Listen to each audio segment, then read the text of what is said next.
তো দেখুন, এগুলোর যারা একটু মনে রিপ্লাই করছে দিয়ে দিন। যে আপনার ভালোবাসা চলে গেছে তাকে ক্ষতি করার, আমি কারোর ক্ষতি করি না, ক্ষতি পারি না তা না, ক্ষতি করলে জীবনে সেই ক্ষতি কেউ সারাতে পারবে না, সে যত বড় তান্ত্রিক।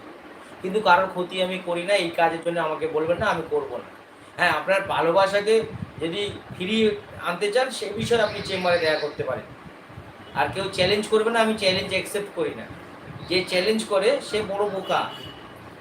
চ্যালেঞ্জ মনে মনে রাখুন, অ্যাকসেপ্ট করুন। আমি কোনো খারাপ কাজ করি না। আপনাকে কেউ বান মেরেছে, সেই বানটা কাটিয়ে ঘুরিয়ে দিতে পারি, তার উপর গিয়ে পড়তে পারি। কিন্তু আমি কারোর কোনো খারাপ কাজ করি না। খারাপ কাজের জন্য আমার সাথে যোগাযোগ করবে না। আপনাকে খারাপ কাজ করেছে সেটাকে কাটিয়ে ঘুরিয়ে তার উপর ছেড়ে দিতে পারি, সেটা করতে পারি। আপনাকে ক্ষতি করেছে সেটাকে ঘুরিয়ে তার উপর ছেড়ে দিতে পারি, সেগুলো করতে পারি। সেগুলোর জন্য যোগাযোগ করুন। কিন্তু আপনার আচ্ছা, প্রেম করে ভালোবাসা করে সে চলে গেছে, তাকে মেরে দেওয়া, ক্ষতি করা, এইসব কাজ আমার জন্য আমার কাছে আসবেনই না। আমি পারি, করি। খারাপ কাজ করলে খারাপই হতে হবে। আমি খারাপ